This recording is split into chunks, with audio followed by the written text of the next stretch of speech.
Hello students, this is Komal, your SST educator. Welcome back to your favorite channel Magnet Brains. Magnet Brains आपको provide कराता है high quality education, वो भी free of cost, kindergarten से लेके class 12 तक की सीबीएसई बोर्ड के कोर्सेज के साथ साथ आपको अदर स्टेट बोर्ड के भी कोर्सेज अवेलेबल है इन हिंदी मीडियम, जैसे कि UP board, Bihar board, Delhi board के कोर्सेज प्रॉपर सिस्टमैटिक वे में। कोई दिक्कत परेशानी आपको नहीं होगी। डेली प्रैक्टिस सेट्स के क्वेश्चंस भी मिलेंगे, प्रैक्टिस भी करते जाइएगा। ई बुक्स और ई नोट्स की लिंक आपको डिस्क्रिप्शन बॉक्स में अवेलेबल है, तो भटकिएगा मत। आज हम क्या करने वाले, हम करेंगे मोस्ट इंपॉर्टेंट क्वेश्चंस। क्या करेंगे हम? Most important question. आपको पता है इनकी इंपॉर्टेंस, तो मुझे बताने की जरूरत नहीं है। हाँ, पर मैं ये जरूर बताऊंगी कि आप अपने क्लासमेट्स में ज्यादा से ज्यादा इसे शेयर कीजिए, ताकि वो भी ये इंपॉर्टेंट सेशन को अटेंड करें। और क्या करना है, और आपको लाइक कर देना है, जो मेरे मोटिवेशन के लिए बहुत ज्यादा जरूरी है। स्टार्ट करते हैं। हमारा पहला क्वेश्चन है वेरी शॉर्ट, शॉर्ट लॉन्ग, जैसा हमारा स्ट्रैटेजी चलती है, जो हमारा पैटर्न चलता है, वही पैटर्न हम फॉलो करेंगे। क्वेश्चन फर्स्ट है हमारा, who checks the price of onions when they get too expensive. कौन है जो ये ध्यान देता है कि अगर मानिए कोई भी कमोडिटी, और यहाँ पे एग्जांपल किसका लिया है? अनियन का। मानिए ऑनियन के प्राइस अगर बढ़ जाते हैं, एक्सपेंसिव हो जाते हैं ऑनियन, तो उनकी प्राइस पर ध्यान देना कि बढ़ रहे हैं या कम करना है, रेगुलेट करना बेसिकली, ताकि हर कोई अफोर्ड कर पाए। चाहे वो रिच पर्सन है वो तो कर ही लेंगे, मिडिल क्लास या लोअर क्लास, मतलब लोअर जो जिनकी इनकम कम है वो भी अफोर्ड कर पाए। तो प्राइस ऊपर नीचे जो भी होती, तो इन सबको रेगुलेट करने का काम कौन करता है? बताओ फटाफट से। हमने बहुत अच्छे से पढ़ा है, चैप्टर ही हमारा उसी टॉपिक पे है, तो ज्यादा टफ तो है नहीं। कौन करता है भाई? यही करती है ना,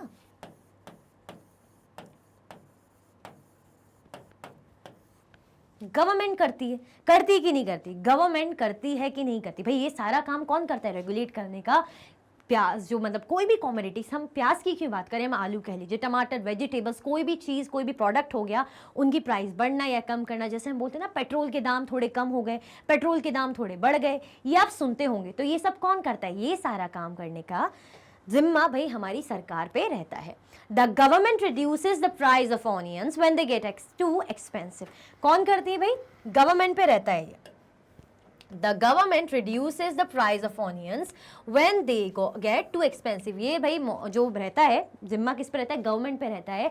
जब प्राइस क्या हो जाती है, बहुत ज्यादा बढ़ जाती, तो उनको रिड्यूस करने का काम कौन करती है? गवर्नमेंट करती है। तो ऐसे ही हम ऑनियन का एग्जाम्पल ही क्यों लें, हम अदर कॉमोडिटीज का भी एग्जाम्पल ले, तो उनकी प्राइस बढ़ना या कम होना या कैसे क्या रहना है, सब सेटअप करने का काम गवर्नमेंट करती है। आया समझ में? आगे बढ़े, चलो। Why does every country need a government? क्यों सारी कंट्री को, अगर हम कहते हैं ना कि गवर्नमेंट इतनी इंपॉर्टेंट होती है, तो क्यों भाई कंट्री को गवर्नमेंट की नीड होती है? जरूरी है गवर्नमेंट होना कंट्री में, ऐसा क्यों है? क्यों लगता है आपको कि क्यों जरूरत है गवर्नमेंट की? बताइए, जल्दी जल्दी बता दीजिए। गवर्नमेंट क्या करती है?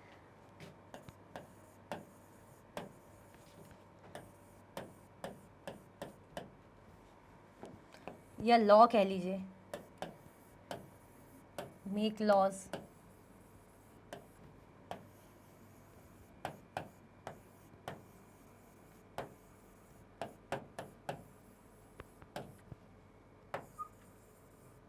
गवर्नमेंट लॉज बनाती है, गवर्नमेंट इंप्लीमेंट करती है लॉज को। तो क्या ये ज़रूरी नहीं और भी चीज़ें करती हैं? तो ये क्या ज़रूरी नहीं है? तो अब हम देखते हैं भाई गवर्नमेंट की ज़रूरत क्यों पड़ती है। कुछ भी चीज़ों के लिए डिसीजन बनाना, उन डिसीजन को एक्शन में लाने का काम गवर्नमेंट करती है। क्यों? पब्लिक वेलफेयर के लिए। किस लिए करती है भाई? सिटीजन यानी पब्लिक के वेलफेयर के लिए। Every country needs a government to make decisions, यानी make laws and get things done like building roads, school, etc. मतलब कुछ भी डिसीजन बनाना, कोई भी इंपॉर्टेंट डिसीजन लेने का काम गवर्नमेंट करती है, और उन डिसीजन को इंप्लीमेंट करने का काम या उनको एक्शन में लाने का काम भी गवर्नमेंट करती है। जैसे फॉर एग्जांपल गवर्नमेंट ने डिसीजन बनाया है कोई कि हमें इतने रोड बनाने हैं, यहाँ पे इंफ्रास्ट्रक्चर का काम कराना है, फ्लाईओवर बनाना है, ब्रिज बनवाना है, तो ये सब डिसीजन गवर्नमेंट ने लिया। अब कहीं ब्रिज बन रहा है, स्कूल बन रहा है, या रोड बन रही है, कोई भी चीज़ें बन रही है, तो ये भी चीज़ें करवाने का काम कौन करती है? गवर्नमेंट करती है। ऐसे ही जैसे मैंने लॉ से एग्जांपल लिया कि भाई कोई भी कानून बनाने का काम गवर्नमेंट का रहता है, और कानून को एग्जीक्यूट करने का काम, उनको इम्प्लीमेंट करने का, एनफोर्स करने का काम भी गवर्नमेंट पर रहता है। आया समझ में? आगे बढ़ते हैं। तो इसीलिए भाई गवर्नमेंट ज़रूरी है कि नहीं? बहुत ज़रूरी है ना। अगर गवर्नमेंट नहीं होगी तो रोड कौन बनाएगा, स्कूल कौन बनाएगा। चलो एक आध स्कूल प्राइवेटली किसी ने बना दी कि पैसा है तो स्कूल बना दिया, बट अगर गवर्नमेंट तौर पे देखें कि अगर छोटे किसी के लिए भी ज़रूरत के हिसाब से देखें तो ये सारी चीज़ तो गवर्नमेंट ही करती है। रोड बनवाना कोई भी एक इंडिविजुअल थोड़ी कितनी बड़ी रोड बनाएगा, वो तो अपनी जगह की बना लेगा। चलो ज़्यादा से ज़्यादा कि यहाँ टूटा है तो मैं यहाँ पे रोड बना लेता हूँ, मुझे दिक्कत होती है। अब पूरा रोड वहाँ उस एरिया का बनाना पॉसिबल है, तो ये सारी चीज़ कौन करता है, ये गवर्नमेंट करता है। तो इसीलिए गवर्नमेंट होना बहुत ज़्यादा ज़रूरी है, उनकी ज़रूरत होती है। आगे बढ़े, चल। At how many levels does the government work, हमारी जो गवर्नमेंट है कितने लेवल में काम करती है, बताइए जल्दी जल्दी से बता दीजिए कितने लेवल में जो है हमारी गवर्नमेंट, हमारी सरकार काम करती है। हमने कुछ देखा था ना, 3 लेवल्स।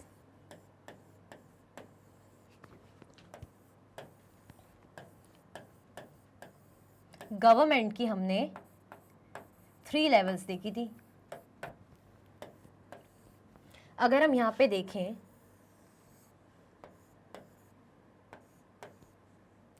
कौन सी लेवल देखी थी, 3 लेवल देखी थी। याद है कि भूल गए, कौन सा लेवल देखा था। पहला हमने देखा था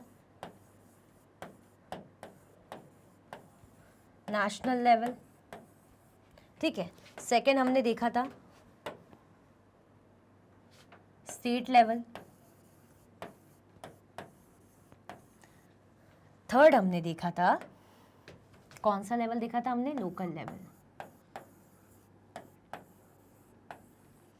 कौन सा लेवल देखा था हमने, नेशनल लेवल देखा था, स्टेट लेवल देखा था, लोकल लेवल देखे थे। तो ये सारे क्या देखे थे हमने, ये हमने देखा था गवर्नमेंट के 3 लेवल्स। याद करो यही देखे थे ना, तो कितनी हो गए भाई, गवर्नमेंट के 3 लेवल्स हो गए। अब यहाँ पे देखते हैं हमारा आंसर क्या कह रहा है। हमारा आंसर कह रहा है कि भाई गवर्नमेंट वर्क करती है 3 अलग अलग लेवल पे, अलग अलग डिफरेंट लेवल पे गवर्नमेंट अपना काम करती है। जैसे पहली नेशनल लेवल, तो नेशनल लेवल में क्या काम रहेंगे, रिलेटेड टू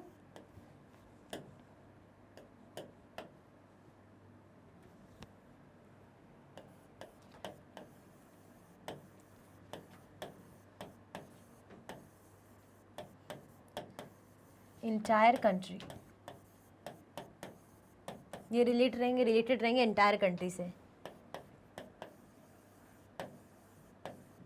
रिलेटेड टू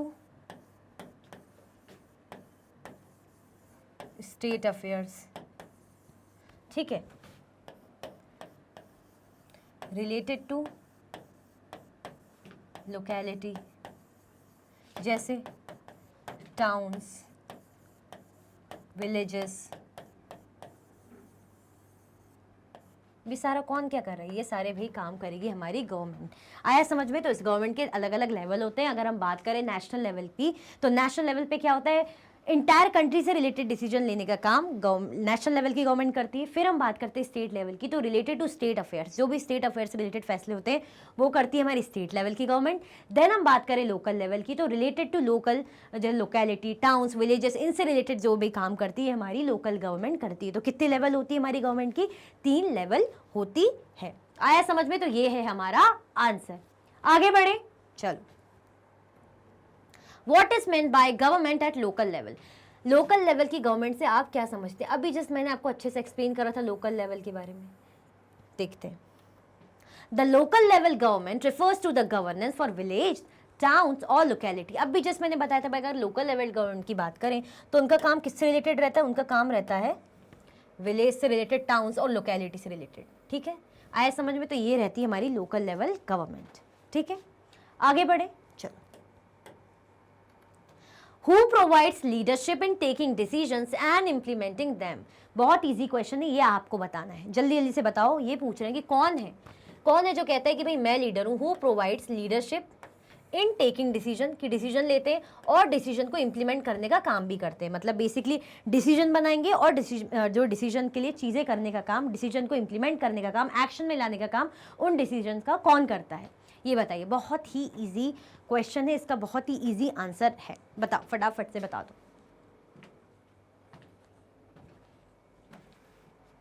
कौन करता है, कौन प्रोवाइड करता है leadership.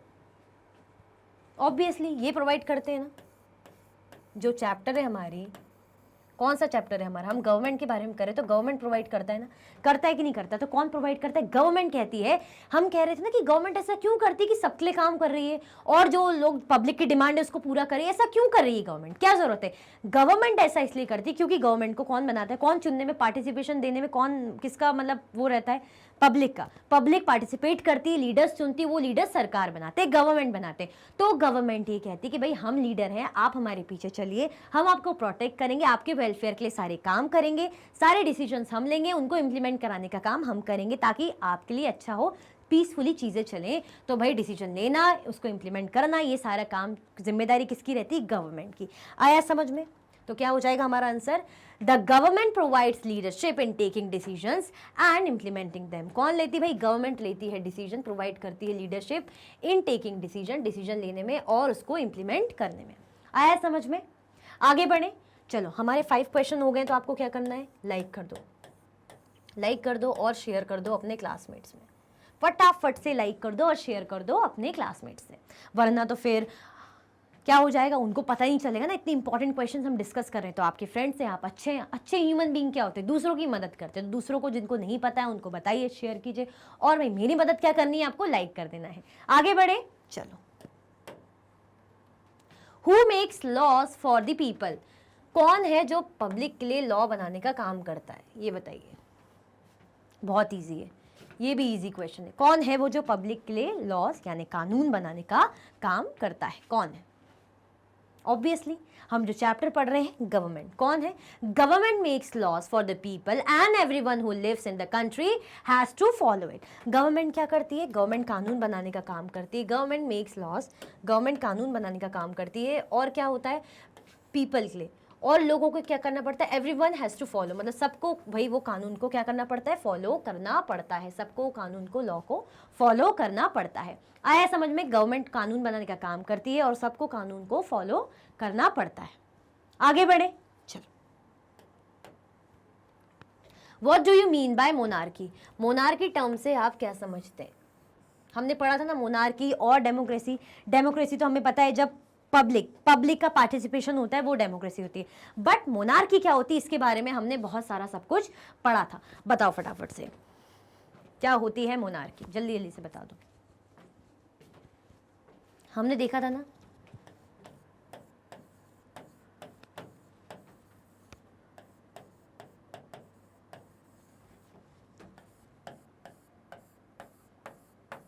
Rule of kings and queen's, Kings और क्वींस का रूल रहता है। देन हमने क्या देखा था, देन एक और चीज़ हमने देखी थी, क्या देखा था, दूसरी चीज़ हमने देखा था नो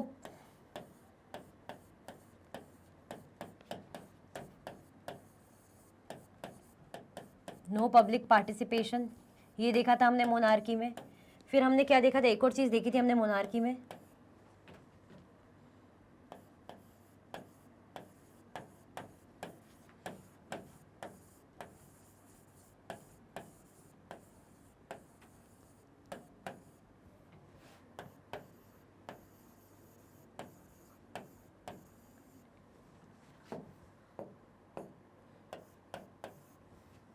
कोई ज़रूरत नहीं पड़ती किसी को आंसरेबल रहने की, है ना। रूल रहता है किसका, किंग्स एंड क्वीन का। पब्लिक पार्टिसिपेशन नहीं होता है, no need to answerable to anyone, भाई किसी को आंसरेबल रहने के लिए कोई ज़रूरत नहीं पड़ती, ठीक है। और क्या होता है,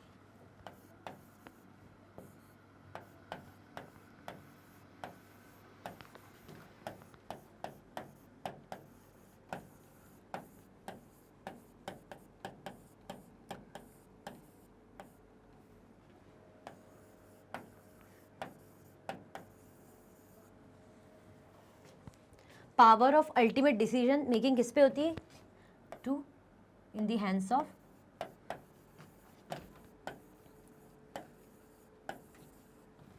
किंग्स एंड क्वींस। देखो इतनी सारी चीज़ें हमने मोनार्की के बारे में पढ़ी थी, तो अब आपको याद आ गया होगा कि क्या रूल चलता है। रूल चलता है इसमें किंग्स एंड क्वींस का, वो होती मोनार्की। मतलब इसमें पब्लिक का कोई पार्टिसिपेशन नहीं होता, जो भी होता है भाई राजा, क्या राजा है तो अब उसका बेटा राजा बनेगा, फिर उसका बेटा होगा तो वो राजा बनेगा। तो पब्लिक का कोई पार्टिसिपेशन नहीं होता है कि वोट दे रही है, कुछ नहीं होता, ठीक है। कोई वोटिंग राइट भी नहीं होता। No need to answerable to anyone.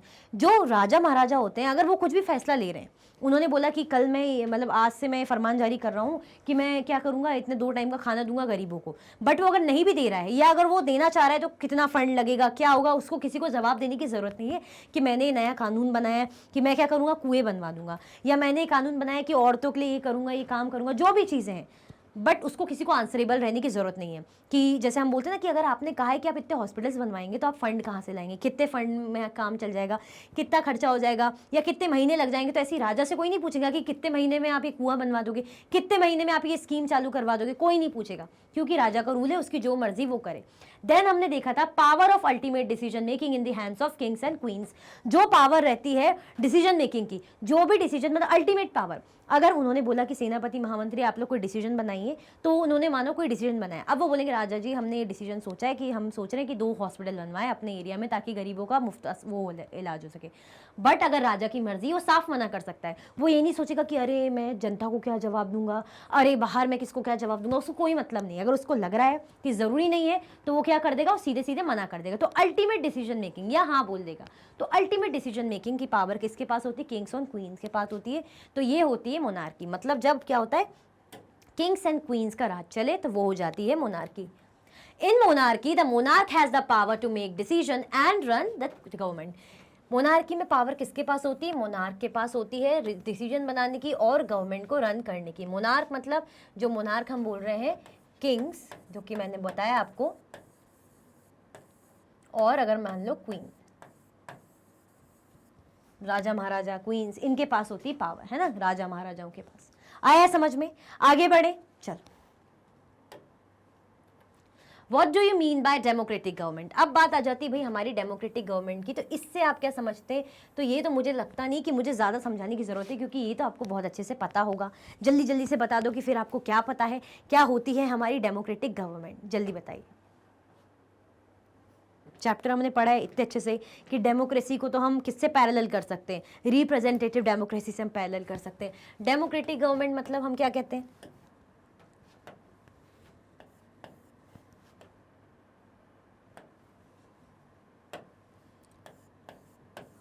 Power of public, फिर हम कहते हैं पार्टिसिपेशन ऑफ पब्लिक,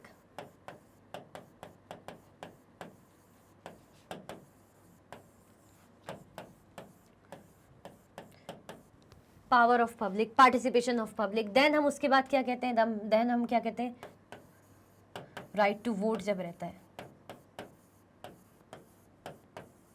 तो ये सारी चीज़ें जब हमें मिलती है तो हम कहते हैं ना हमारी गवर्नमेंट क्या है, डेमोक्रेटिक। अगर हमारे पास ये सब नहीं रहेगा तो हम ये कभी नहीं कहेंगे कि हमारी कंट्री डेमोक्रेटिक है। डेमोक्रेसी का मतलब ही वो होता है जब पब्लिक का इन्वॉल्वमेंट हो, जब पब्लिक की पावर हो, पब्लिक का पार्टिसिपेशन हो और पब्लिक को वोट देने का अधिकार हो, तभी जाके पब्लिक का इन्वॉल्वमेंट होगा। अदरवाइज पब्लिक इन्वॉल्व कैसे होगी, जो है कंट्री के मैटर्स में, गवर्नमेंट डिसीजंस में कैसे इन्वॉल्व करेगी, जब क्या करेगी, पब्लिक वोट देगी। पब्लिक वोट देगी, अपने जो उनको पसंद आएंगे रिप्रेजेंटेटिव, उनको लगेगा, उन पे भरोसा होगा, उनको वोट देंगे, वो कैंडिडेट चुन के आएंगे। अब वो कैंडिडेट किसके लिए काम करेंगे, वो जनता को रिप्रेजेंट करेंगे और जनता की जो परेशानी है उसको सॉल्व कराएंगे। ठीक है, तो पार्टिसिपेशन किसका, अल्टीमेट पावर किसके पास है, अल्टीमेट पावर जो है पब्लिक के पास है। तो भाई क्या होती है हमारी डेमोक्रेटिक गवर्नमेंट, इसमें देखते हैं। The democratic government means a government by the people, of the people and for the people।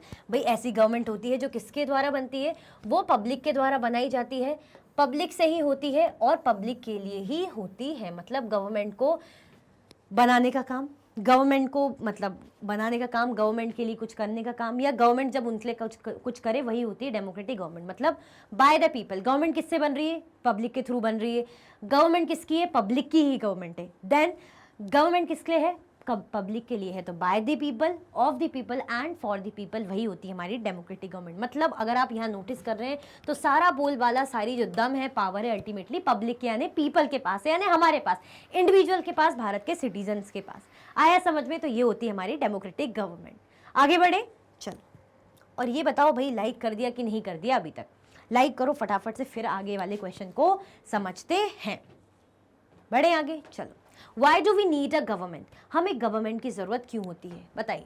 Short answer है, अभी वेरी शॉर्ट एंड हो गए। अब हमें बताइए कि भाई गवर्नमेंट की नीड क्यों होती है। हम बोलते हैं ना कानून को बनाने के लिए, चीज़ों को पीसफुली चलाने के लिए, हमारे वेलफेयर के लिए, चीज़ों को करवाने के लिए, थिंग्स को डन करने के लिए, बेसिकली जो भी डिसीजन बनाए उनको इम्प्लीमेंट करने के लिए हम बोलते हैं ना गवर्नमेंट की ज़रूरत है। देखते हैं इसमें हमारा आंसर क्या है।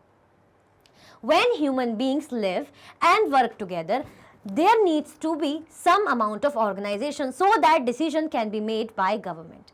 The whole work related to managing border security, public welfare facilities or services etc. are managed by the government and it is necessary for them to do so. Thus we need a government to run the country. अगर हम बात करें जब क्या होता है when human beings live and work together, जब human being क्या करते हैं, जीते हैं, है ना, और एक साथ मतलब रहते हैं, काम करते हैं, तो उनको क्या भाई ज़रूरत पड़ती है कुछ ऑर्गेनाइजेशन हो जो उनके लिए डिसीजन ले और चीज़ करें, मतलब amount of organisation so that decision can be made by the government. वो ये सोचते हैं कुछ ना कुछ ऐसी चीज़ हो कि भाई कुछ पर्टिकुलर सबके साथ सबके लिए अच्छा हो, तो गवर्नमेंट क्या करे, डिसीजन ले। The whole work related to managing border security, मतलब वो क्या चाहते हैं कि भाई हमारे कंट्री की सिक्योरिटी की बात हो, चाहे ठीक है, चाहे हमारे वेलफेयर की बात हो, या फैसिलिटीज़ जो हमें मिलती है उसकी बात हो, या सर्विसेज जो हमें मिलती है उनकी बात हो, तो are manage by the government and it is necessary for them to do so. वो ये मानते हैं कि भाई ये क्या है, ये सब कौन करेगा, ये सब गवर्नमेंट करेगी और इसकी क्या है, इसकी बहुत ज़्यादा ज़रूरत है, ये ज़रूरी भी है, ये गवर्नमेंट करेगी और ये ज़रूरी भी है उनके लिए करना। आया समझ में? तो इसलिए भाई हम कहते हैं गवर्नमेंट की ज़रूरत है, क्योंकि हमें फैसिलिटीज़ देना, पब्लिक फैसिलिटीज़ हो गई, हमें हेल्थ फैसिलिटीज़ हो गई, एजुकेशन फैसिलिटी हो गई, ये सारी चीज़ें, हमारी कंट्री की रक्षा की बात हो गई, तो ये सारी चीज़ों के लिए हमारे लिए कौन होती, सरकार होती, तो सरकार के लिए नेसेसरी होता है हमारे लिए करना। Thus we need a government to run the country, इसलिए कंट्री को रन करने के लिए, कंट्री को चलाने के लिए हमें क्या पड़ती है, हमें भाई सरकार की ज़रूरत पड़ती है। आया समझ में? आगे बढ़े, चलो। Describe the 3 different levels of the government. Government के 3 लेवल, जो अलग अलग लेवल है, उनको क्या करना है, उनको डिस्क्राइब करना है, समझना है। हमने कौन से लेवल देखे, हमें पता है एक नेशनल लेवल होता है, 3 लेवल होते हैं ना, कितने होते हैं, चलो मैंने बता दिया 3 लेवल होते हैं, नेशनल भी मैंने बोल दिया, बाकी 2 लेवल आप मुझे बताइए, बाकी 2 लेवल कौन से हैं, याद है कि भूल गए, ये बताओ बाकी 2 लेवल्स कौन से हैं। एक मैंने बताया नेशनल है, दूसरा कौन सा होता है, दूसरा स्टेट, तीसरा लोकल। 3 लेवल होते हैं ना, 1 हुए ना 3, कुछ गलत तो नहीं है, कैलकुलेशन सही है ना, मैथ्स इतनी गलत तो नहीं है, ठीक है ना। तो national, state and local level. देखते हैं यहाँ पे क्या है। The government works at 3 different levels to manage its responsibility. अब क्या होता है, चीज़ों को मैनेज करने के लिए लेवल की ज़रूरत क्यों पड़ती है। हम बोलते हैं ना कि जैसे प्राइमरी क्लास की टीचर्स अलग रहेंगी, अपर जो प्राइमरी क्लास की टीचर्स अलग रहेंगी, आप देखते हैं हायर क्लासेस की टीचर अलग रहती हैं, भले ही पढ़ाएंगे वो भी मैथ्स, पढ़ाएंगे वो टीचर्स भी मैथ्स, ये टीचर भी एसएसटी पढ़ा रही होगी, दूसरी टीचर्स भी एसएसटी पढ़ा रही होंगी, बट आप सोचते हैं ना कि बड़ी क्लासेस को एसएसटी पढ़ाने वाली टीचर अलग क्यों है, क्योंकि भाई मैनेज करने के लिए, क्योंकि अपनी टीचर अपने क्लासेस के अकॉर्डिंग 1-2 क्लासेस को संभालेगी तो काम अच्छे से चलेगा। अब एक ही टीचर है एसएसटी की, मानो एक ही टीचर है किसकी, ये कह लीजिए जैसे मैथ्स की, तो वो पूरी क्लासेस को जितना 5th से लेके जब तक भी पढ़ते हैं, 1st से लेके 12th तक कितना पढ़ाएगी, कितना सारा हो जाएगा उनके पास, बर्डन नहीं हो जाएगा। तो इसलिए अलग अलग लेवल्स के लिए टीचर्स रहती हैं, तो ऐसे ही अलग अलग लेवल्स के लिए क्या रहती है, गवर्नमेंट रहती है, ठीक है। तो 3 लेवल की होती है, एक होती है हमारी लोकल, दूसरी होती है हमारी स्टेट, तीसरी होती है हमारी सेंट्रल लेवल की गवर्नमेंट। अब लोकल लेवल की गवर्नमेंट क्या करती है, तो the local level government governs the village, towns और डिस्ट्रिक्ट। भाई लोकल लेवल क्या करती है, विलेज, टाउन्स और डिस्ट्रिक्ट के लिए काम करती है। The state level government governs a particular state of a country. मतलब स्टेट गवर्नमेंट किस लिए काम करती है, पर्टिकुलर स्टेट, मतलब कंट्री के स्टेट के लिए। कोई भी स्टेट है, जैसे मैं बोलूँगी एमपी की गवर्नमेंट है ना, यूपी की गवर्नमेंट है, तो यानी वो स्टेट गवर्नमेंट है, यूपी एमपी के लिए काम करेगी। मतलब ऐसा नहीं कि यूपी की जो स्टेट गवर्नमेंट है वो एमपी के लिए भी काम करेगी, यूपी की जो गवर्नमेंट है स्टेट की वो सिर्फ उत्तर प्रदेश के लिए काम करेगी, एमपी की जो स्टेट गवर्नमेंट है वो एंटायर एमपी के लिए काम करेगी। ऐसे ही केरला, तमिलनाडु, अलग अलग जो स्टेट्स है तो उनकी स्टेट गवर्नमेंट होगी, वो अपने स्टेट के लिए काम करेगी, वो अदर स्टेट के मामलों में इंटरफेयर नहीं करेगी, ना हेल्प लेगी, ठीक है। अब लास्ट जो हमारी आखिरी में बचती है वो कौन सी है, lastly the central government manages affairs that concern the entire country. मतलब ये किन मैटर से रिलेट करती है, नेशनल लेवल की जो हमारी गवर्नमेंट होती है वो इंटायर कंट्री के से रिलेटेड डिसीजन लेने के लिए, काम करने के लिए करती है। आया समझ में, कौन, हमारी नेशनल लेवल की गवर्नमेंट। तो कितने लेवल हो गए हमारे पास, 3 लेवल की गवर्नमेंट हो गई, 3 अलग अलग लेवल है। हम बात करें नेशनल लेवल, स्टेट लेवल और विलेज लेवल। नेशनल लेवल में हमने क्या बोलते हैं, जो इंटायर कंट्री के लिए काम करती है, इंटायर कंट्री के लिए डिसीजन लेती है, कानून बनाती है, ठीक है भाई। स्टेट लेवल जो पर्टिकुलर स्टेट के लिए काम करती है, इसलिए हमारे जितने स्टेट्स हैं तो हमारे हर स्टेट की अपनी अपनी गवर्नमेंट होगी, तो वो अपने स्टेट के लिए काम करेगी। ऐसा नहीं कि दूसरे के लिए करेगी, कि एमपी वाली स्टेट की जो गवर्नमेंट है वो यूपी के लिए काम करे, नहीं, वो अपने लिए ही करेगी। फिर होती है हमारी लोकल गवर्नमेंट, जो लोकल आसपास का, जैसे हमारे टाउन्स, विलेजेस है ना, छोटी मोटी सिटीज़ या लोकेलिटी से रिलेटेड जो चीज़ें रहेंगी उनके लिए काम करने का काम करेगी हमारी लोकल लेवल की गवर्नमेंट। 3 लेवल है, हमने देख लिए। आगे बढ़े, आया समझ में? 10 क्वेश्चन हो गए हैं। ये बताओ आपने लाइक कर दिया कि नहीं करा? लाइक कर दो फटाफट से, फिर आगे बढ़ते हैं। कर दिया? चलो। What do you mean by representative democracy? ये जो है वर्ड, ये जो टर्म है रिप्रेजेंटेटिव डेमोक्रेसी से, इससे आप क्या समझते हैं? इस रिप्रेजेंटेटिव डेमोक्रेसी जो टर्म है, इससे क्या समझते हैं? हमने देखा था ना, रिप्रेजेंटेटिव डेमोक्रेसी किसको बोलते हैं? डेमोक्रेटिक कंट्री को ही बोल देते हैं, डेमोक्रेसी को ही बोल देते हैं। क्यों? क्योंकि डेमोक्रेसी मतलब पब्लिक को जब पार्टिसिपेशन करने का अधिकार है, और पब्लिक पार्टिसिपेट करके क्या करेगी? वोट देगी। वोट किसको देगी? अपने जो पसंदीदा मेंबर्स हैं, जिनको जो लगता है कि वो हमें रिप्रेजेंट करेंगे, हमारे लिए काम करेंगे, हमारे लिए वेलफेयर के लिए काम करेंगे, हमारे ग्रोथ के लिए काम करेंगे, तो उनको वोट देगी। अब ये पर्सन क्या करेंगे, ये जो कैंडिडेट्स हैं ये पब्लिक को रिप्रेजेंट करेंगे गवर्नमेंट के सामने, ताकि क्या होगा, जो भी रूल्स एंड रेगुलेशंस बनेंगे, जो भी फायदे की चीज़ होगी पब्लिक के लिए होगी, जो भी पब्लिक की परेशानी है तो ये जो लीडर्स है वो वहाँ जाके बताएंगे और सरकार बनाएंगे और सरकार हमारे लिए काम करेगी। आया समझ में? तो इसलिए भी हम बोलते हैं ना रिप्रेजेंटेटिव गवर्नमेंट। मतलब क्या है, मैंने बताया था बहुत अच्छा, आपको स्कूल का एग्जाम्पल लिया था कि कोई इंटर स्कूल कॉम्पिटिशन है, उसमें आपकी क्लास से एक जो है हेड बॉय या कोई चले गए, कोई बड़े भैया चले गए, मानो कोई भी स्टूडेंट चला गया, तो सारे स्टूडेंट्स या स्कूल की तरफ से वो अपने स्कूल को रिप्रेजेंट करेगा। ठीक है, उससे कुछ भी पूछा जाएगा, अपने स्कूल के बारे में बताएगा, या अपने स्कूल के बारे में बताएगा, या खुद के बारे में बताएगा, तो क्या है, मतलब रिप्रेजेंट कर रहा है हमारे स्कूल को। ठीक है, तो ऐसे ही भाई जो कैंडिडेट है वो पब्लिक को रिप्रेजेंट करते हैं। ठीक है, जो जो भी अलग अलग कैंडिडेट्स आते हैं, जिन्होंने चुने होते हैं, वो सबको रिप्रेजेंट करते हैं, तो वो हो जाती है हमारी representative democracy. Representative democracy means people participate indirectly in the decision making process. मतलब पीपल क्या करते हैं, पब्लिक क्या करती है, इनडायरेक्ट पार्टिसिपेट करती है किस चीज़ में? इनडायरेक्ट पार्टिसिपेट करती है डिसीजन मेकिंग प्रोसेस में। कैसे भाई?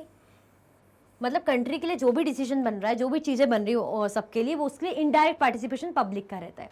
They choose their representative through an election process. कैसे चूज करती है, कैसे होता है भाई? इलेक्शन प्रोसेस के थ्रू होता है, यानी वोटिंग के थ्रू। वोटिंग होती है, वोट देते हैं, उसके थ्रू भाई अपने रिप्रेजेंटेटिव को चुनते हैं। ठीक है, These representative meet and make decision for the entire population। अब ये जो जिनको चुना हुआ है, किस लिए चुना है? ताकि वो कुछ डिसीजन ले, कुछ अच्छा काम करे पब्लिक के लिए, तो ये मिलते हैं और क्या करते हैं, डिसीजन बनाते हैं किसके लिए? सारी पॉपुलेशन के लिए। भाई जिन्होंने चुना होता है, जो इनको अपना भाई मानते हैं, लीडर मानते हैं कि भाई हमारा नेता है, हमने इनको चुना है, तो हमारी तरफ से रिप्रेजेंट करेंगे गवर्नमेंट के सामने, और जो भी हमारी परेशानी प्रॉब्लम होंगे सॉल्व करने का काम करेंगे। तो बेसिकली इसीलिए कहते हैं रिप्रेजेंटेटिव जो डेमोक्रेसी। क्यों?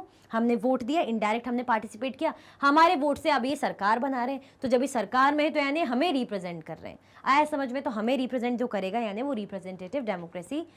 अब आ गया समझ में? आगे बढ़े, चलो। Discuss the difference between democratic and monarchical form of government. किसके बीच में डिफरेंस बताना है भाई हमें? डेमोक्रेटिक गवर्नमेंट के बीच में और ये मोनार्कल गवर्नमेंट के बीच में डिफरेंस बताना है। तो थोड़ा बहुत हमने देखा था ना यहाँ पे, आप लोग बताओ क्या डिफरेंस है?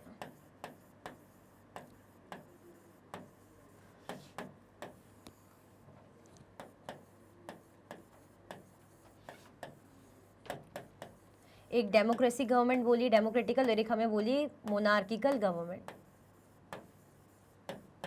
ठीक है, अब बता दो, हमने बहुत अच्छे से चीज़ों को समझा था, देखा था कि डेमोक्रेटिक गवर्नमेंट किन के लिए होती है, उसमें पब्लिक का रोल होता है नहीं होता। फिर हमने देखा था मोनार्किकल गवर्नमेंट के लिए पब्लिक का रोल होता है नहीं होता, और इनको चलाता कौन है, अल्टीमेट डिसीजन मेकिंग पावर किसके पास होती है, ये सब हमने देखा था। बता दो मुझे फटाफट से, फिर मैं इसको यहाँ पे शॉर्ट में समझाऊंगी, देन हम पूरा आंसर देखेंगे। फटाफट से बता दो। ठीक, पहला हम देखते हैं यहाँ पे,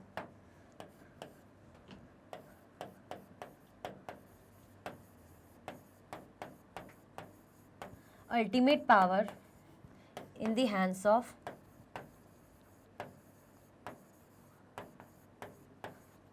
अल्टीमेट पावर किसके हाथों में होती है? अल्टीमेट पावर जो होती है भाई पब्लिक के हाथ में होती है। इसमें किसमें किसकी बात कर रहे हैं हम? डेमोक्रेटिक गवर्नमेंट की। अल्टीमेट पावर किसके पास होती है? On the hands of public. Then इसमें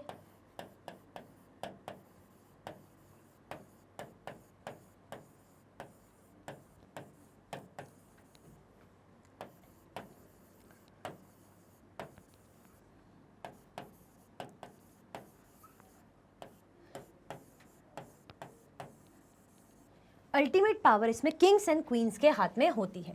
देन यहाँ की बात करें, राइट टू वोट होता है, राइट टू वोट फैसिलिटी। एक मिनट,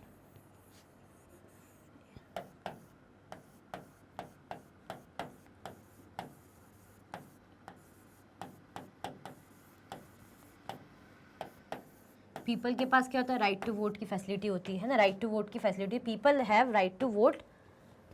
इसमें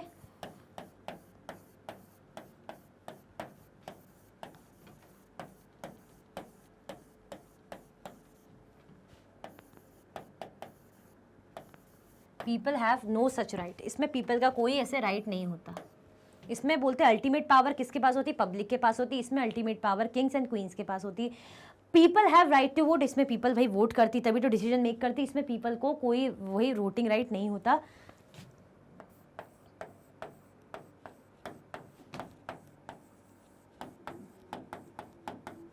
people participate in decision making,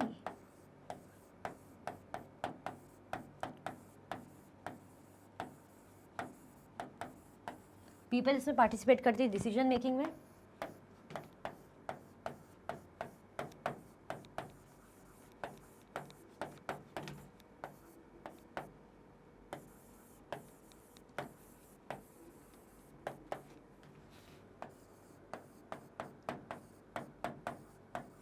इसमें people can not make any decision, इसमें पीपल कोई डिसीजन नहीं बना पाते। तो ये जस्ट मैंने आपके ब्रीफ के लिए बनाया है कि अगर आप ये देखेंगे तो एक, अभी तो हम आंसर देखेंगे बट मैंने आपको समझाने के लिए बनाया है कि डेमोक्रेटिक गवर्नमेंट और मोनार्किकल गवर्नमेंट में क्या डिफरेंस है। अगर हम देखा जाए तो बहुत ज़्यादा डिफरेंस है। अल्टीमेट पावर हैंड्स होती है पब्लिक की, मतलब पब्लिक के पास अल्टीमेट पावर होती है। क्यों होती है? क्योंकि उनके पास राइट टू वोट होता है। राइट टू वोट है, इसका मतलब वो डिसीजन मेकिंग में पार्टिसिपेट कर रही है कंट्री के। यहाँ बात करें, इनमें अल्टीमेट जो पावर होता है किंग्स एंड क्वींस के हाथ में होता है। कौन किसके हाथ में होता है? किंग्स एंड क्वींस जो करेंगे डिसीजन लेगी। इसीलिए पीपल के पास कोई राइट नहीं होता वोट का, ऐसा कुछ फैसिलिटी नहीं दे रखी। अब ऐसी कुछ फैसिलिटी नहीं दे रखी है, इसका मतलब people can not make any decision. इसका मतलब है पब्लिक है जो पीपल है कोई डिसीजन नहीं बना सकते। आया समझ में? ये है डिफरेंस किसका किसके बीच में? मोनार्किकल और डेमोक्रेटिक गवर्नमेंट के बीच में। बाकी यहाँ क्या है, यहाँ पे देखते हैं। डेमोक्रेटिक गवर्नमेंट और मोनार्किकल यहाँ पे देख लेते हैं, अच्छे से समझ में आएगा, फिर आप स्क्रीनशॉट ले लीजिएगा। People give power to the government, इसमें पीपल किसको पावर देती है? इसमें पीपल पावर देती है गवर्नमेंट को, है ना। अल्टीमेट पावर पब्लिक के पास होती है, बट पावर कौन दे रहा है? पब्लिक ही अपनी पावर किसको दे रही है? गवर्नमेंट को दे रही है। कैसे दे रही है? क्योंकि वो रिप्रेजेंटेटिव है ना, जो गवर्नमेंट बन रही है वो पब्लिक के ही रिप्रेजेंटेटिव है, तो पावर पब्लिक के ही पास है। बट पब्लिक अपनी पावर क्या कर रही है? बस इतना है कि गवर्नमेंट को दे रही है। किंग और queen has the power to run the government, और यहाँ पे पावर किसके पास है? यहाँ पे पावर है किंग और क्वीन के पास, क्या करने के लिए भाई? गवर्नमेंट को रन करने के लिए। यहाँ पे जो पावर रहेगी वो किंग एंड क्वीन के पास रहेगी। इलेक्शन प्रोसेस टेक्स प्लेस, यहाँ पे वोटिंग यानी इलेक्शन प्रोसेस होती है, आप वोट देते हैं पब्लिक। यहाँ पे no election process prevails hereditary transfer of power, यहाँ पे कोई इलेक्शन प्रोसेस नहीं होती। क्यों? क्योंकि मैंने बताया था ना हेरिडिटरी चलती है कि अगर ये राजा है तो उनका बेटा भी राजा बनेगा। तो अब ऐसे में क्या इलेक्शन, जब पता ही है कि भाई जो राजा बने हुए हैं तो उनका बेटा ही राजा बनेगा, फिर उनके बेटे का बेटा ही राजा बनेगा, तो इलेक्शन क्यों होंगे? इलेक्शन तो जब होते हैं जब कोई भी चुन के आ सकता है। एक आम इंसान भी वोटिंग के लिए मतलब इलेक्शन में खड़ा हो सकता है ना, तो वो नेता बन सकता है। बट यहाँ पे कोई चांस नहीं है आम इंसान के। यहाँ पे राजा है, राजा का बेटा बनेगा, फिर उसका बेटा, ऐसे कर करके कंफर्म है मतलब कि इन्हीं लोगों को रहना है। Government has to explain its action and defend its decision, government को क्या करना पड़ता है भाई? अपने जो एक्शन है उसको एक्सप्लेन करना पड़ता है कि मैं ऐसा करूंगी, मतलब मैंने ऐसा सोचा है फैसला लेने का कि इतने हॉस्पिटल बनेंगे या रोड्स बनेगी, तो समझाना पड़ेगा। डिफेंड भी करना पड़ेगा अपने डिसीजंस को, ठीक है, कि कैसा है, ऐसा मैंने क्यों किया, पब्लिक वेलफेयर के लिए किया, अगर नहीं हो पाया है, ऐसा नहीं हो पाया तो और अच्छे से हो जाएगा, 1 महीने में हो जाएगा, 6 महीने में हो जाएगा, ऐसे करके मतलब क्या करते हैं, अश्योरेंस भी देते हैं। तो ये सारी चीज़ें मतलब एक्सप्लेन करने का काम, कि मैंने अगर ऐसा कर रही हूँ तो मैं सरकार ऐसा इसलिए कर रही हूँ पब्लिक के अच्छे के लिए, इतने महीनों में ये काम हो जाएगा। तो ये सारी चीज़ें बताना, समझाना, जैसे हम बोलते हैं ना एक्सप्लेन करना, जैसे मैं आपको एक्सप्लेन कर रही हूँ आंसर, तो ये मेरा फर्ज है। तो ऐसे भाई यहाँ पे डेमोक्रेटिक गवर्नमेंट में जो गवर्नमेंट है क्या करती है, एक्सप्लेन करने का काम करती है। देन क्या हो जाता है इसमें, किंग और क्वीन के पास मतलब उनके पास पूरा अल्टीमेट पावर होता है, उनको कोई वो नहीं है कि एक्सप्लेन करें, तो उनको कोई जरूरत नहीं होती अपने एक्शंस या अपनी डिसीजंस को एक्सप्लेन करने की। मतलब अगर राजा ने फरमान जारी कर दिया कि कल से क्या होगा, कल से जो है यहाँ पे कुएं बन, कल यहाँ पे 2-4 दिनों में यहाँ पे कुआं बन जाएगा जिसमें मुफ्त पानी सब लेंगे, अब भूल गए, 10 दिन हो गए, 1 महीना हो गया, तो कोई एक्सप्लेन करने की उनको जरूरत नहीं है, बोल दिया भूल गए तो भूल गए, कोई उनसे पूछेगा नहीं कि अरे आपने तो वादा किया था कि मीडिया आ जाएगी, आपने वादा किया था, नहीं वो तो राजा है, उसकी मर्जी, उसने बोल दिया, वो भूल गया, वो उसकी मर्जी, ठीक है, कोई उनसे क्वेश्चन नहीं करेगा। अगर राजा ने बोला है कि भाई मैं हॉस्पिटल बनवाऊंगा आपके एरिया में, तो कोई ये नहीं पूछेगा अच्छा कि उनके साथ के लोग पूछेंगे अच्छा इतना फंड लगेगा, आप इतना फंड कहाँ से लाएंगे, कितने महीनों में बनवा देंगे, क्या 6 महीनों में बनवा देंगे, 1 साल लगेगा, 1 महीना लगेगा, कोई उनसे कुछ पूछने नहीं वाला है। तो ये डिफरेंस होता है किसमें, डेमोक्रेटिक और मोनार्कल गवर्नमेंट में, ठीक है। देख लेते और पॉइंट्स हैं, नहीं तो फिर आप क्या करिएगा, इसका स्क्रीनशॉट ले लीजिएगा। ब्रीफ दे दूं एक बार कि डेमोक्रेटिक मोनार्किकल में, डेमोक्रेटिक में अल्टीमेट पावर पब्लिक के पास है। भाई क्यों मिलती है, क्योंकि इलेक्शन होता है, वोटिंग देते हैं, यानी जो है पब्लिक पार्टिसिपेट कर सकती है। यहाँ पे कोई वोटिंग तो होती नहीं है, पता है राजा है, अब राजा का बेटा ही राजा बनेगा, तो हमारे तो कॉमन पीपल के चांसेस ही नहीं है। और क्या है, किंग एंड क्वीन इनको रन करते हैं। देन हम कहते हैं डिसीजन जो भी बना है उनको समझाना पड़ता है, एक्सप्लेन करना पड़ेगा। यहाँ पे बोल दिया, वादा कर दिया, भूल गए, कोई पूछने वाला नहीं है कि कितने दिन में क्या हो जाएगा, कोई पूछेगा नहीं, कोई दिक्कत नहीं होगी। तो आप क्या करिए, इस क्वेश्चन का स्क्रीनशॉट ले लीजिए, क्योंकि इंपॉर्टेंट है भाई, पता चलना चाहिए दोनों गवर्नमेंट में क्या डिफरेंस है, कई बार कंफ्यूजन हो जाता है। तो अच्छे से चार्ट फॉर्म में है, मतलब आपके पूरे पॉइंट्स फॉर्म में, आप समझ जाइएगा। और क्या कर दो भाई, फटाफट से लाइक कर दो और स्क्रीनशॉट ले लो, स्क्रीनशॉट ले लीजिए आप। चलिए ले लिया स्क्रीनशॉट, आ गया समझ में, बढ़े आगे। चलो अब क्वेश्चन नंबर 13 में चलते हैं। What is called the universal adult franchise? इतने बार हमने डिस्कस किया है, बहुत बार डिस्कस किया है किसके बारे में, ये जो बड़ा ही इंपॉर्टेंट टर्म है, मैंने काफ़ी बार आपको कहा है कि इसको अच्छे से समझ लो, ये आपको 7th में 8th में आगे चल के हमेशा काम आना ही आना है। कौन सा term, universe adult franchise, universal. अब आप ये बताइए इसका मतलब क्या है, what do you mean by this term, बताओ फटाफट से। कुछ हमने देखा था ना, वोटिंग राइट से जो है रिलेट करता है, फिर हमने देखा था कि इतने एज वाले वोट दे सकते हैं, याद आया कुछ, बताओ आप लोग कमेंट में मुझे फटाफट से बता दो, फिर मैं आपको आंसर बताऊंगी। हमने देखा था ना कुछ, voting right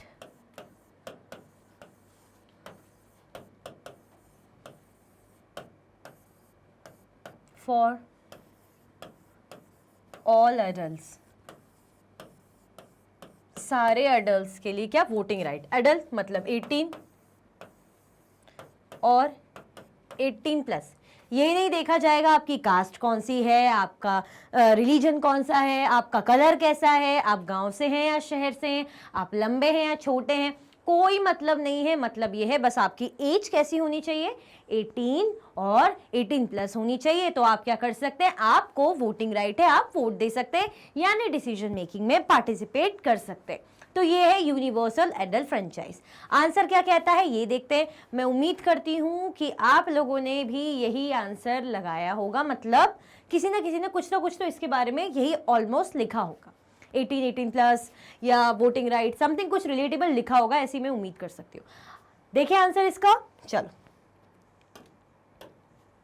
Universal adult franchise refers to the right of every adult citizen of a country to cast one vote in election irrespective of his or her caste, class, creed, religion, sex etcetera. जैसे कि मैंने बताया वही है, कुछ नया नहीं है कि यूनिवर्सल एडल्ट फ्रेंचाइज का मतलब क्या होता है। यूनिवर्सल एडल्ट फ्रेंचाइज का मतलब होता है it refers to the right, what, कैसा right, It refers to the right of every adult citizen of a country to cast one vote। मतलब कोई भी एडल्ट सिटीजन, एडल्ट मतलब जिसकी एज 18 और 18 अबव हो, कोई भी हो, वो क्या कर सकता है, वो वोट दे सकता है। और वोट कैसे देते हैं, एक ही देते हैं। उसके लिए हमने देखा था ना, फिंगर में से मार्क भी बनाते हैं कि भाई आपने वोट दे दिया, आप एक ही वोट दे सकते हो, दैट मीन्स ये मार्क उसका प्रूफ है। तो क्या कर सकते हैं भाई, एक वोट आप दे सकते हैं, दैट मीन्स आपको वोटिंग राइट है।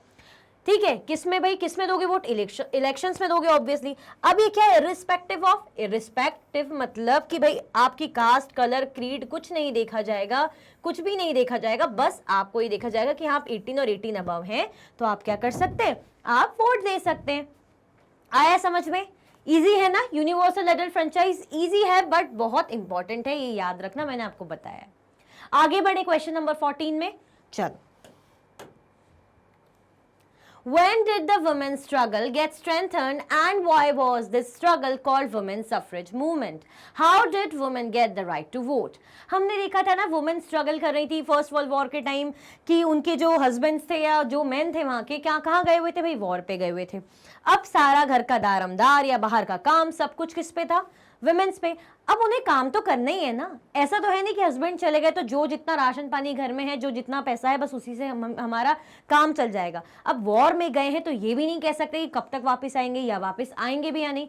तो औरतें क्या करने लगी थी भाई, हर टाइप के काम करने लगी थी, बहुत अलग अलग टाइप के जो करने रहते भाई लाइवलीहुड चलाने के लिए करने लग गई थी। और काम कैसा अच्छे से मैनेज हो पा रहा था, ऑर्गेनाइज हो पा रहा था। तो इस बात से जो वुमेन्स है उन्होंने ये चीज नोटिस करी कि हम भी तो काम करने के केपेबल हैं, हम भी वो काम बहुत अच्छे से कर पा रहे हैं जो काम जो मेन करते हैं। तो ये स्टीरियोटाइप क्यों बना है कि सिर्फ ये काम मेन कर सकते हैं, दैट मीन्स हम भी डिसीजन ले सकते हैं, तो हमें भी राइट टू वोट है, दैट मीन्स हमें भी डिसीजन पार्टिसिपेशन में भाई मौका मिलना चाहिए। जो वोटिंग होती कंट्री में सिर्फ मेन देते हैं या रिच मेन देते हैं, ऐसा क्यों, हमें क्यों नहीं मौका मिलता, हम भी तो आराम से बैलेंस कर लेते हैं। तो इसके कारण भाई ये मूवमेंट स्टार्ट हुआ था जिसे वुमेन सफरेज मूवमेंट कहते हैं। सफरेज का मतलब क्या था, सफरेज का मतलब याद करो क्या था, मैंने बताया था, जल्दी जल्दी बताओ। सफरेज का जो मीनिंग है क्या है, सफरेज का मीनिंग है राइट टू वोट। क्या मीनिंग है सफरेज का, सफरेज का मीनिंग है राइट टू वोट, वोट का अधिकार। How did women get the right to vote, अब ये जो वुमेन है इनको राइट टू वोट कैसे मिला, हमने देखा था ना, जैसे यूरोप एंड यूएसए में कैसे स्ट्रगल कर रही थी, रैलीज वगैरह है ना, हंगर स्ट्राइक हो रहा था, प्रोटेस्ट चल रहा था कि भाई बैनर वगैरह बना के कि votes for women, right to vote for us, ऐसा कुछ था, याद आया, हमने देखा था। बाकी हमारा आंसर क्या कहता है, हम इसे देखते हैं। Women's struggle for right to vote got strengthened during the First World War. कब हुआ था भाई ये स्ट्रगल, मतलब ये स्ट्रगल ने कब ज्यादा मतलब अच्छी पकड़ पकड़ी थी कि भाई अब हमें क्या चाहिए, मौका चाहिए डिसीजन लेने का, वोट देने का, ये फर्स्ट वर्ल्ड वॉर के टाइम पे हुआ था। मतलब ये चीजें इससे पहले भी होती थी, पहले भी वुमेन सपोज करती होंगी, सोचती होंगी, किसी से शेयर करती होंगी या अपनी बात रखती होंगी कि हमें क्यों नहीं मौका मिलता वोट देने का, बट उस टाइम पे इतना ज्यादा नहीं ध्यान दिया जाता होगा, लाइटली लिया जाता होगा चीजों को। बट बाद में चल के कब, ड्यूरिंग फर्स्ट वर्ल्ड वॉर जब हुआ, तो ये चीज ज्यादा स्ट्रेंथन हुई, मतलब ज्यादा मजबूत बनी। During the war many women were away for fighting and because of this women were called upon to do the work earlier done by man. अब जैसे कि मैंने बताया कि वर्ल्ड वॉर के टाइम भाई आदमी लोग लड़ने के लिए कौन जाता है, लड़ाई करने, युद्ध में आदमी लोग जाते हैं। तो आदमी लोग क्या गए थे भाई, लड़ाई करने गए हुए थे भाई, फाइटिंग के चक्कर में, लड़ाई के चक्कर में वो अपने घर परिवार से दूर थे। अब जो काम पहले आदमी लोग करते थे, चाहे ऑफिशियल जो भी चीज से रिलेटेड काम हो, पैसा कमाने के तौर पे, मतलब जैसे भी उनकी जॉब प्रोफाइल हो, ऑक्यूपेशन हो, जो भी चीजें हो, अब वो काम औरतों को करना पड़ रहा था। जरूरी है, करना पड़ेगा भाई, घर चलाना है, पेट पालना है, बच्चों को पालना है ना, जीना है तो करना पड़ेगा। When people saw this, they began to realize that they had created many unfair stereotypes about women. जब लोगों ने चीज नोटिस करना शुरू करा कि यार औरतें भी तो काम को बड़े ही अच्छे से स्मूथली मेंटेन कर रही हैं, घर मैनेज कर रही हैं। अब औरतों को तो क्या है, घर में खाना वगैरह भी बनाना होता है, साफ सफाई भी करनी होती है। पहले तो ऐसा था, औरतें खाना बना रही है, साफ सफाई कर रही, बच्चों को देख रेख कर रही और हस्बैंड जॉब पे जा रहे हैं। बट अब चीजें क्या हो गई, औरतों पे डबल बर्डन कह लीजिए, वो घर भी संभाल रही हैं, घर के काम भी कर रही हैं, बच्चों को भी संभाल रही है, अगर जिनके बच्चे हैं खुद को भी संभाल रही है और जॉब भी कर रही है। तो ये चीज लोगों ने नोटिस करना, रियलाइज करना शुरू करा कि भाई ये जो स्टीरियोटाइप हमने बनाया है कि ये काम आदमी ही कर सकते हैं, तो कितना गलत है कि वुमेन बस घर के कामों के लिए और ये डिसीजन मेकिंग में वुमेन कुछ नहीं कर सकती, या बाहर के कामों के लिए वुमेन केपेबल नहीं है, मतलब अलग अलग टाइप के काम करने के लिए वुमेन्स जो है केपेबल नहीं है। Then women organise themselves and demanded to equal right as man. अब क्या हुआ भाई, वुमेन्स को ये चीज लगने लगी कि हमें भी क्या चाहिए, जैसे भाई आदमी लोगों को वोट देने का अधिकार है या उनको भी किसी चीज के लिए वो छूट मिलती है, अधिकार है, तो हमें भी वो राइट चाहिए। अब बस बहुत हुआ, हमें वोटिंग नहीं दी जाती, काफी चीजों से हमें क्या कर रखा है, वंचित कर रखा है या रोक रखा है, बट अब हमें वो चाहिए, हमें हमारा अधिकार, राइट चाहिए। This movement is called the women's suffrage movement, as the term suffrage usually means right to vote। जैसे कि मैंने आपको बताया, ये जो मूवमेंट है, कौन सा मूवमेंट भाई, वोटिंग के लिए, कि वुमेन सफरेज मूवमेंट हुआ, जिसका मतलब, जो टर्म सफरेज का मतलब होता है, क्या मतलब होता है टर्म सफरेज का, राइट टू वोट। क्या मतलब होता है भाई, राइट टू वोट। सफरेज का मतलब होता है राइट टू वोट। आया समझ में?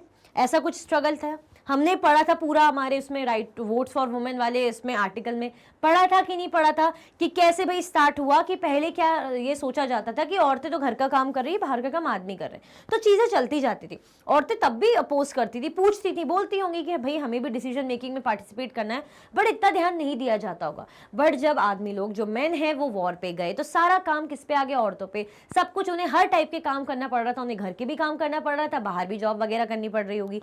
तो लोगों ने चीज नोटिस करी कि ये लोग तो बहुत अच्छे से मैनेज कर पा रहे हैं, दैट मीन्स हमने जो स्टीरियोटाइप बनाया है कि वुमेन नहीं कर सकती ऐसे काम, तो ये इतनी गलत है। दैट मीन्स वुमेन केपेबल है वो काम करने के लिए, डिसीजन मेकिंग के लिए, घर संभालने के लिए, अच्छे बड़े डिसीजन लेने के लिए। अब जाके तब ये चीजें समझ में आई, तो वुमेन्स लोगों ने क्या करा भाई, मूवमेंट करा, सफरेज मूवमेंट करा, जिसमें सफरेज का मतलब होता है राइट टू वोट। आया समझ में? आ गया ना समझ में? आगे बढ़े, चलो। All women demanded the right to vote for themselves and to get their demands heard। अब जब सारी वुमेन्स को ये लगने लग गया कि भाई हम केपेबल हैं, हम डिसीजन ले सकते हैं, तो अब वो डिमांड करने लगे कि हमें भी वोट देना है भाई, हमें भी डिसीजन मेकिंग का अधिकार चाहिए, और हमारी डिमांड को सुना जाए, हमारी डिमांड को क्या करा जाए, सुना जाए। They chain themselves to railing in public places। अब वो क्या करने लगे भाई, पब्लिक प्लेसेस में जो है रैली वगैरह निकालने लग गए, ठीक है, पब्लिक प्लेसेस में क्या करने लग गए, रैली निकालने लग गए। Many suffragettes were imprisoned and went on hunger strike। भाई बहुत से जो सफरेजेस है उनको क्या करा, उनको प्रिजन मतलब जेल वगैरह में डाल दिया, ठीक है, और वो लोग हंगर स्ट्राइक में भी चले गए। क्यों? क्योंकि अब वो काफी ज्यादा मतलब डिटरमिन हो चुके थे कि नहीं, हमें अब तो भाई चाहे कुछ भी हो जाए, राइट टू वोट तो हमें चाहिए, इक्वालिटी तो हमें भी चाहिए। हमें क्यों अलग ट्रीट किया जाता है, जब हम घर के काम कर रहे हैं, बाहर के काम हम मैनेज कर पा रहे हैं, यानी हम केपेबल हैं, तो भाई क्यों नहीं, क्यों सिर्फ आदमी लोग वही, उन्हीं को भाई पूछा जा रहा है, वही वोट दे सकते हैं, हम क्यों नहीं दे सकते। तो अब इस चक्कर में चीजें बहुत ज्यादा बढ़ी, रैली वगैरह हुआ, प्रोटेस्ट हुआ, हंगर स्ट्राइक वगैरह हुआ, जेल तक जाना पड़ा। But finally in 1920 America provided voting right for women, and later in 1928 UK also gave them right to vote। अब क्या हुआ भाई, फाइनली सक्सेस मिली। सक्सेस कैसी, 1920 में अमेरिका ने प्रोवाइड करा वोटिंग राइट फॉर वुमेन। 1920 में अमेरिका ने प्रोवाइड करा वोटिंग राइट किस लिए, वुमेन्स के लिए, ठीक है, 1920 में। अब बात करें यूके की, तो यूके में कब मिला, यूके में 1928 में मिला। आया समझ में? अमेरिका में कब, यानी यूएसए में कब मिला, यूएसए में मिला 1920 में। यूके में कब मिला, 1928 में, ठीक है, ये इंपॉर्टेंट है, राइट टू वोट।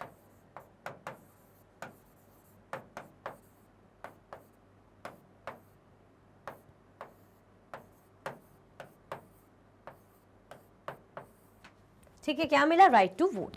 आया ये क्वेश्चन समझ में कि फाइनली भाई स्ट्राइक हुई, प्रोटेस्ट हुआ, बहुत सारी मेहनत लगी, बट सक्सेस हासिल हुई। कैसे? यूके में कब मिला, 1928 को राइट टू वोट का मौका मिला, किसको, वुमेन्स को, और यूएसए में 1920 में। आया समझ में? आगे बढ़े, चलो। Explain how the earliest forms of governments were not democratic। हमें एक्सप्लेन करना है कि जो पहले की जो गवर्नमेंट थी वो डेमोक्रेटिक नहीं थी, ठीक है। हमें कैसे, मतलब ये एक्सप्लेन करना है कि कैसे जो पहले की जो गवर्नमेंट थी वो डेमोक्रेटिक नहीं मानी जाती थी। इसको, इन चीज को, इस टर्म को हमें क्या करना है, एक्सप्लेन करना है कि ऐसा भाई कैसे था, क्यों था। The earliest forms of government were basically monarchy। अगर पुरानी जो गवर्नमेंट देखी जाए वो कैसी थी भाई, वो मोनार्की गवर्नमेंट थी। अब ये मोनार्की टर्म मैंने बहुत अच्छे से समझाया और अभी एक दो क्वेश्चन पहले हमने सॉल्व किया है। मोनार्की मतलब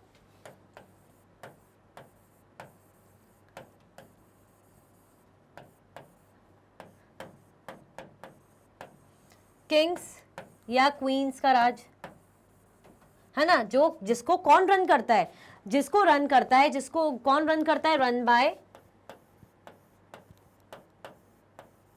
किंग्स एंड क्वींस। मतलब किंग्स एंड क्वींस के ऊपर होता है कि उन्हें जो भी डिसीजन लेना है it's completely up to them, है ना। उसमें पीपल का कोई रोल नहीं होता, आम जनता का कोई रोल नहीं होता डिसीजन मेकिंग में। जो भी चीजें फैसले लेते हैं भाई हमारे राजा महाराजा लेते हैं। So the peoples participation was absent, जैसे कि मैंने कहा कि पीपल का पार्टिसिपेशन कैसा था, एबसेंट था। क्यों होगा एबसेंट, अंडरस्टूड है ना। आप खुद ही अपना दिमाग लगाइए। चलिए बताइए कि अगर हम बोल रहे हैं कि किंग एंड क्वीन का रूल है तो पब्लिक पार्टिसिपेशन कैसे एबसेंट होगा। हमने बहुत अच्छे से समझा था इसकी पूरी साइकिल, ऐसा कैसे, किसी को समझ में आ रहा है, याद आ रहा है कि ऐसा क्यों था। ऐसा इसलिए था कि हमें पता है कि जो राजा महाराजा की जो पोजीशन होती है हेरिडिटरी होती है। अगर मैं राजा हूं तो मेरा बेटा भी राजा बनेगा, उसका बेटा भी राजा बनेगा, ये फिक्स्ड है, कोई बदलाव नहीं होने वाले। यानी आम जनता में से तो पॉसिबल ही नहीं कि कोई वोटिंग वगैरह हो तो उसको राजा बना दिया जाए, इसीलिए वोटिंग भी नहीं होती थी। दैट मीन्स पब्लिक पार्टिसिपेशन तो होता ही नहीं था। क्यों, क्योंकि पता था भाई राजा जी हैं, राजा जी के बेटे ही बनेंगे, फिर बेटे के बेटे बन जाएंगे। अब नॉर्मली डेमोक्रेटिक गवर्नमेंट में क्या होता है कि अभी जो सरकार है बट वोट करो, वोट देने का मौका मिलेगा तो जब मेजोरिटी जिसके पास जाएगी यानी उसकी सरकार बन जाएगी। दैट मीन्स यहां बदलाव हो सकते हैं, बट मोनार्की गवर्नमेंट में तो फिक्स है कि भाई राजा है तो राजशाही परिवार से ही कोई ना कोई बनेगा, हम आम जनता का तो कोई रोल ही नहीं है। तो इसलिए राइट टू वोट उनको था ही नहीं, मतलब वोटिंग उस टाइम पे होती ही नहीं थी। तो public participation was completely absent. In this kind of government, a small group of people led by the monarch made decision for the public. अब ऐसा क्या था भाई, जो राजा महाराजा थे, जो मोनार्क है, वो क्या करते थे भाई, कुछ ग्रुप ऑफ पीपल को लेते होंगे जो इंपॉर्टेंट पर्सनालिटी होंगे, हाई ऑफिशियल्स होंगे, जो समझदार होंगे, एजुकेटेड होंगे, उनकी मतलब ओपिनियन लेते होंगे कि क्या करना चाहिए। कुछ भी अगर हमें डिसीजन लेना है हमारी सब मतलब उसके लिए, हमारी जनता के लिए, हमारे सिटी के लिए जिस पे मैं राज कर रहा हूँ, तो उसके लिए क्या करूँ। तो दो चार जो लोग होते होंगे, जो भी कितने भी ग्रुप ऑफ पीपल होते होंगे, 10-15 जो भी, तो उन्हीं के बेसिस पे जो भी वो जवाब देंगे, उन्हीं के डिस्कशन के बेसिस पे जो है राजा महाराजा सबके लिए डिसीजन ले लेते थे।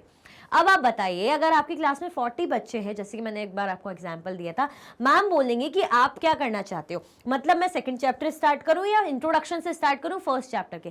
5-6 बच्चे कह रहे हैं नहीं नहीं मैम सेकंड चैप्टर से कर दीजिए, फर्स्ट चैप्टर तो बहुत ईजी है, समझ में आ जाएगा। बट बाकी 20 जो बच रहे हैं, जैसे 35 या 34 बच्चों का क्या, अब वो तो चाह रहे हो ना फर्स्ट चैप्टर हो, बट टीचर ने किस पे डिपेंड करा है, किस पे छोड़ा है कि आप 4-5 डिसाइड करो, उसके बेसिस पे सारी क्लासेस को मैं पढ़ाऊंगी, मैं सारी क्लास को मैं पढ़ाऊंगी। उन्होंने बोला नहीं मैम फर्स्ट चैप्टर छोड़ दीजिए, वो हम देख लेंगे। अब वो तो इंटेलिजेंट बच्चे भाई, वो अपने अकॉर्डिंग बोलेंगे, बट एवरेज बच्चे को क्या, या जिसको लेट समझ में आता है उसको क्या, या जिसको बहुत ज्यादा प्रॉब्लम है उस सब्जेक्ट में उसका क्या, इग्नोर कर दिया गया। ध्यान किस पे दिया गया कि वो पांचों ने डिसीजन लिया है, सारी क्लास में अब वही होगा कि भाई सेकंड चैप्टर से पढ़ाना मैं स्टार्ट करूंगी, फर्स्ट चैप्टर आप खुद से पढ़ लीजिएगा।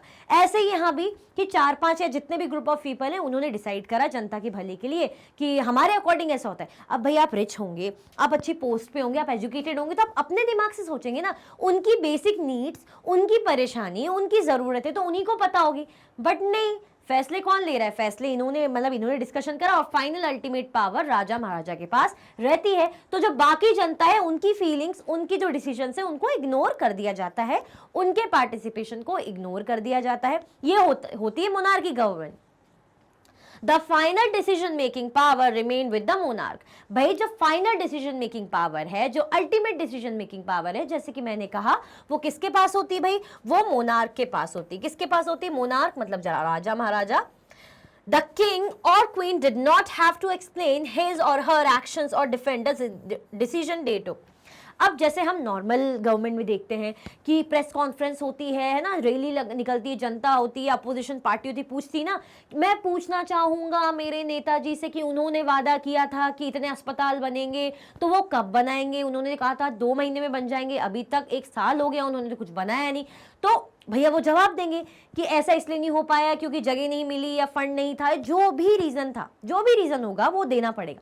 बट राजा महाराजा ने अगर बोल दिया कि भाई मैं कुएं बनवाऊंगा और भूल गए, या उन्होंने कहा मैं 1 महीने में बना दूंगा और बनाते बनाते 5 महीने हो गए, उनको किसी को आंसर देने की जरूरत ही नहीं है। उनकी मर्जी, वो जैसा चाहे जब करे। उन्होंने अगर 1 हफ्ते का वादा किया और वो 1 साल लगा रहे हैं, कोई उन्हें कुछ भी भाई ऑप्ट आउट मतलब पॉइंट आउट नहीं कर पाएगा, कोई उन पर उंगली नहीं उठा पाएगा। क्यों? क्योंकि मोनार्क पावर है। In UK and America, the government did not allow women and the poor to participate in election. जैसे कि हमने वो आर्टिकल जो देखा था वोट्स फॉर वुमेन का, उसमें हमने अच्छे से देखा था कि अमेरिका में कहां पे, यूके में और अमेरिका में क्या हो रहा था, the government did not allowed women and the poor to participate in election. किनको? गरीबों को, पुअर को और वुमेन्स को पार्टिसिपेट करने का कोई राइट ही नहीं था वोटिंग के लिए। मतलब उनका मानना ये था कि जो मेन है वो समझदार होते हैं, वो एजुकेटेड हैं, भाई वो कमा रहे हैं, तो उनमें डिसीजन मेकिंग पावर है। ये औरतें या ये गरीब लोग ये क्या डिसीजन बना पाएंगे, या क्या किसी डिसीजन पार्टिसिपेशन में जो है मतलब डिसीजन में पार्टिसिपेट कर पाएंगे डिसीजन मेकिंग में। तो इनको इग्नोर किया जाता था, जबकि ये गलत है। सबको इक्वल राइट है ना। क्या उनकी सोच नहीं है? गरीब हैं तो क्या उनका दिमाग ही नहीं चलता? औरतें हैं तो क्या दिमाग नहीं चलता? बट फर्स्ट वर्ल्ड वॉर हुआ था तो देखा था ना औरतों ने कितने अच्छे से मैनेज किया था। बट आज की औरतों तो क्या ही कहने, हमारी तो भाई जो कहते हैं प्रेसिडेंट ही हमारी जो है भाई औरत है, वुमेन है, तो और क्या कहना, इससे अच्छा एग्जाम्पल और क्या दे। They allowed only men who owned property and were educated to vote. The two countries were governed by the rules and regulations that these few men made. Thus, the earliest form of government were not democratic government. इसीलिए हमें जो समझाना था, जो हमारा question हमसे पूछा था कि क्यों जो पहले की गवर्नमेंट डेमोक्रेटिक नहीं थी, वो इसीलिए ही नहीं थी कि सबको इक्वल राइट नहीं था ना।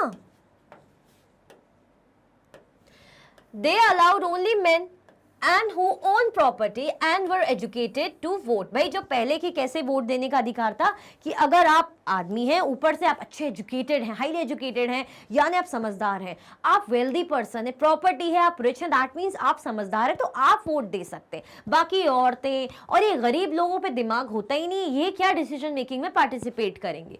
तो the two countries were govern by the rules and regulations that these few main made. अगर हम देखें वो कंट्रीज, ये दोनों कैसे रूल करती थी कि जो मेन मेड है। अब अगर किसी ने बोला है कि भाई आदमी वोट दे सकते हैं, वो भी एजुकेटेड रिच, तो दैट मीन्स ये जो फैसले, ये जो किसी ने डिसीजन बनाया कि आदमी ही वोट दे सकते हैं, ये भी किसी आदमी ने ही बनाया होगा, आदमियों ने बनाया होगा, तभी तो बोल रहे मैन मेड है।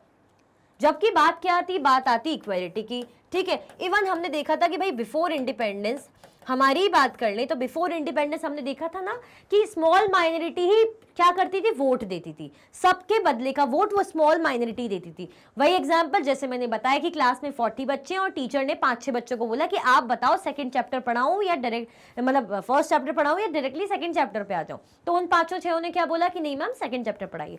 तो बाकी 34 और 35 स्टूडेंट्स का क्या, उनको तो पढ़ना होगा ना। तो ये क्या कर दिया गया, इग्नोर कर दिया गया, जो कि बहुत बहुत गलत है। क्योंकि क्या होना चाहिए, इक्वालिटी होनी चाहिए, जो कि अब है।